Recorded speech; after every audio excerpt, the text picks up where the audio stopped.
Salut à tous, aujourd'hui je vous filme cette vidéo pour vous parler de ce que je n'ai pas utilisé dans ma valise de maternité en fait, ce que j'ai amené et qui m'a été complètement inutile puisque je vous ai fait ma vidéo sur ma valise de maternité. Évidemment c'est mon premier enfant, j'ai pris quand même un peu plus que prévu. Après honnêtement je me suis pas trop mal plantée, il y en avait qui me disaient mais mon dieu tout ce qu'on te demande, toi, tu prends quand même 2 valises plus le sac à langer, enfin c'est énorme et tout ça. Au final, je me suis quasiment servie de tout. Il n'y en avait pas trop et en plus, avec tout ce qu'on a ramené comme cadeau, on était chargés, je vous raconte même pas. Il y a quand même quelques petits trucs dont je me suis pas servie et que j'avais quand même envie de vous en parler pour les futures mamans qui veulent faire leur valise de maternité. Ça peut être utile aussi de regarder ce genre de vidéo. Alors tout d'abord, vous avez vu que j'avais pris des couches pour la maman et des culottes filées avec des petites serviettes puisque c'est ce qu'ils demandaient à la maternité et je m'étais dit, beaucoup de mamans ont conseillé les couches, je savais pas, je verrai ce que j'utiliserai. Clairement je n'ai utilisé que des couches, voilà. Alors vous perdez beaucoup de sang après un accouchement, encore que moi franchement ça allait. La culotte filée c'est tellement désagréable quand vous êtes assis sur votre lit parce que clairement même si vous n'avez pas de césarienne ou quoi, on est beaucoup sur le lit. On a quand même mal à l'entrejambe, donc c'est très désagréable cette matière filée. La serviette à l'intérieur ne tient pas, c'est nul, ça bouge, c'est pas top, c'est comme ça que vous pouvez tacher vos draps, enfin c'est même pas la peine. Donc même à la fin je n'en ai même pas mis, j'ai utilisé tout le paquet de couches en fait et j'ai utilisé que des couches. Et après oui à la fin peut-être que j'ai dû mettre un boxeur à moi avec une serviette, mais franchement les premiers jours vraiment les couches c'est top parce que voilà, c'est facile, vous en mettez pas partout et c'est hyper pratique quoi. Donc les culottes filées, serviettes et tout ça, je n'en prendrai pas pour le deuxième, ça c'est clair et net. Si j'en ai un deuxième, je ne prendrai pas ça, je prendrai juste le paquet de couches et ça m'évitera de prendre des trucs inutiles. Donc après ça c'est peut-être perso, il y en a qui ont utilisé les culottes filées et à qui ça allait très bien, mais moi quand j'ai mis ça j'ai dit non ça ne tient pas, c'est pas agréable, c'est pas top. La couche c'était nickel quoi. Alors c'est pas très glamour, ouais, c'est clair et net. En même temps on mise plutôt le côté pratique que glamour dans ces moments là. Ensuite sur la liste de la maternité on nous demandait une gigoteuse et un plaid, une couverture et tout ça. Faut savoir que quand il est né on nous l'a de suite emmailloté dans notre couverture et on l'a ramené comme ça dans la chambre. Et en fait je ne lui ai pas mis la gigoteuse de tout le séjour. Déjà c'était une grosse gigoteuse et le bébé est tout petit donc il nageait un peu dedans forcément, même si c'était du 0,6 mois, voilà. Et en fait il était tellement bien dans cette petite couverture polaire, pas trop emmailloté serré mais plutôt lâche, mais en même temps bien couvert. Et le bébé il est dans le berceau, il est à côté de vous, vous l'avez sous votre surveillance, il bouge quasiment pas. Donc il n'y a pas de risque qu'il se mette la couverture si elle est bien mise sur la tête ou quoi. Donc on a opté pour ça, on l'a gardé comme ça tout le séjour et ça s'est super bien passé. Et je trouvais tellement mieux que j'ai pas trouvé le besoin de lui mettre la gigoteuse en fait, et ça prend beaucoup de place dans la valise de maternité, donc c'est quelque chose que je ne prendrais pas si c'était à refaire. Ensuite ça prend pas trop de place, mais je m'étais pris un petit carnet pour noter les bibis, les trucs comme ça. Voilà, si vous avez des trucs à noter, on a nos téléphones maintenant, et après à la maternité ils vous donnent une feuille où vous notez l'heure, les bibis, etc. Et ensuite j'avais pris la trousse avec tout le nécessaire de bébé. Dans la vidéo je le dis que je savais très bien que j'allais pas me servir de tout, que à la limite j'allais me servir du peigne et de je sais pas quoi. Au final, ça sert à rien de s'encombrer avec cette trousse. À la limite, une petite brosse, il a des cheveux, vous voulez le coiffer, mais nous on lui mettait un petit bonnet, surtout qu'il est sorti par ventouse, donc voilà, le petit bonnet ça cache aussi un petit peu la tête qui est déformée au début. Franchement pas utile du tout. On coupe pas les ongles de suite au bébé. Il y avait voilà, à part prendre un petit thermomètre et une petite brosse à la limite, mais toute cette trousse c'est pas du tout nécessaire, donc pas besoin de vous encombrer avec ça. Voilà, j'ai rechecké un petit peu ma vidéo et il n'y a que ça dont je me suis pas servie vraiment, donc ça fait pas beaucoup.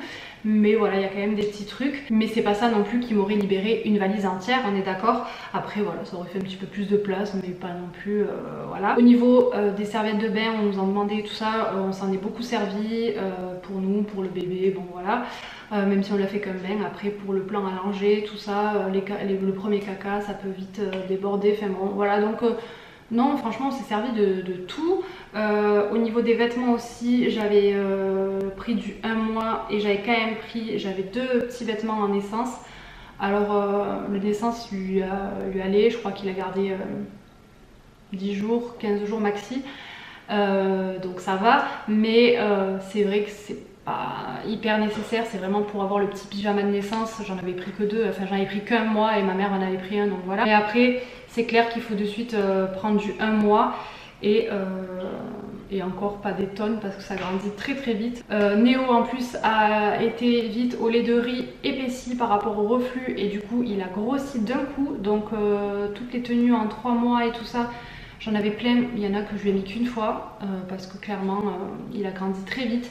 Donc c'est vrai que maintenant quand j'achète des habits, ben, je vois plus loin. Là il porte du 18, du 24, c'est pas si grand que ça au final. Des fois un petit revers ou quoi et il le profite un peu plus parce que clairement j'ai déjà une caisse pleine de vêtements qu'il n'a pas beaucoup porté. Après il y a plein de trucs qu'il a mis et remis quelques fois et tout ça, c'est un bébé, hein, ça grandit et ça porte pas les vêtements très très longtemps. Mais il y a des trucs que clairement, même qu'on m'a offert et tout, que j'ai pas mis quoi. D'ailleurs si ça vous intéresse, j'ai mis plein de trucs en vente sur Vinted. Donc mon Vinted, je vous le mets juste ici, c'est Anaïs comme ma chaîne YouTube. J'ai plein de choses, si vous voulez aller jeter un oeil. En plus j'ai mis des mini prix et tout est en très très bon état. Et après aussi je voulais vous faire une vidéo sur les achats inutiles de bébé. D'après quoi, mais en fait j'ai pas énormément de choses dont on ne s'est pas servi. À la limite j'aurais pu revenir sur la nacelle de la poussette, on s'en est servi mais pas énormément parce que et ça on peut pas le prévoir malheureusement, on s'en est quand même servi, c'est pas un achat inutile. Mais on n'en a pas trop profité parce que Néo n'était pas bien dedans avec son reflux, même si je lui mettais des serviettes pour l'incliner un petit peu. Au début ça allait et puis après très vite ça a été compliqué de le mettre dans la nacelle parce qu'il supportait pas d'être allongé quoi. Donc oui, en le redressant et tout ça on a quand même pu profiter un peu de la nacelle, mais c'est pas ce qu'on s'est servi le plus. On le gardait dans le cosy, il était tellement bien dans le cosy que même pour une petite balade vite fait, ben, tac, on le clipse sur la poussette. Il est assis, il s'endormait dedans, nickel. S'il dort, on ne le réveille pas pour le mettre dans le siège auto puisqu'il est déjà dedans. Enfin voilà, donc du coup, la nacelle, c'est pas quelque chose dont on s'est trop servi. Après, il y en a qui s'en servent pour aller chez des gens, le faire dormir dedans et tout. Donc là, vous vous en servez. Mais nous, il avait le lit parapluie, il dormait là-dedans et voilà. Du coup, comme ça se plie, ça prenait moins de place quand on partait dans la voiture et tout. Donc voilà, ça c'est quelque chose dont on ne s'est pas trop servi. Peut-être que pour un deuxième ça sera complètement différent, ça on peut pas trop prévoir malheureusement. Et ensuite j'ai juste quelque chose qui me vient, c'est la petite, le petit transat de bain qui va avec la baignoire Stokke. On s'en est servi 2 fois je crois. En fait, quand on le baignait quand c'était petit, ben, on le tient comme à la maternité, on le trempe dans l'eau, on a l'autre main pour pouvoir le savonner et tout ça. Et on avait déjà testé de le mettre sur ce truc, alors c'est bien parce que j'avais les mains libres, mais lui en fait il avait la tête complètement comme ça. Et je sais pas, on trouvait qu'il était pas bien, c'est dur, il est comme ça, il est pas très bien dans le truc. Donc franchement on s'en est pas servi, bon je l'ai vendu. Mais du coup c'est pas quelque chose dont on s'est servi. Donc je sais pas si vous avez déjà eu cette baignoire et si vous vous êtes servi de ce transat. Mais nous on l'a pas trouvé qu'il était bien dedans, donc on préférait le prendre comme ça et le baigner. Et ensuite dès qu'il a commencé à tenir assis, ben voilà, il s'assoit dans la baignoire. Même quand il tenait pas totalement, le fait qu'il soit, tant qu'il tient assis, même s'il va sur les côtés, le fait qu'il est rebord de la baignoire et que vous teniez vous, il a très vite été assis dans le bain, donc ça allait. Mais voilà, après je voulais vous faire une vidéo spéciale là-dessus, mais j'ai pas trop d'achats inutiles, clairement je voyais pas autre chose, donc je vous l'inclus vite fait à la fin de cette vidéo puisqu'elle était rapide aussi. Mais voilà, n'hésitez pas vous à me dire les achats inutiles. Nous on avait fait le choix de pas avoir de parc, il a beaucoup profité du transat et je sais que c'est différent pour certaines personnes, voilà, qui achètent des choses comme ça pour rien. Nous ça n'a pas été notre cas, je pense qu'on a quand même visé assez juste rapidement. Après effectivement on s'adapte à son bébé, personne s'attend à avoir un bébé qui a du reflux, donc moi j'ai dû acheter un porte-bébé, chose que je n'avais pas spécialement envie dès le départ et je m'étais dit ben, je verrai, et finalement j'ai vu et je me suis adaptée à mon fils, donc j'ai acheté un porte-bébé. Voilà, il y a des choses comme ça qu'on fait au fur et à mesure, que ça sert à rien d'avoir tout d'un coup. Les petits robots cuisine et tout ça, moi j'ai le Cookéo, franchement je vois pas l'utilité d'acheter un robot exprès pour faire les purées etc. Après si vous avez rien c'est peut-être très bien, mais moi je fais en quantité avec le Cookéo, ça suffit largement. Enfin voilà, il y a des choses comme ça. Bon, on adapte selon ce qu'on a déjà, selon son quotidien, voilà, ça je pense que c'est assez perso.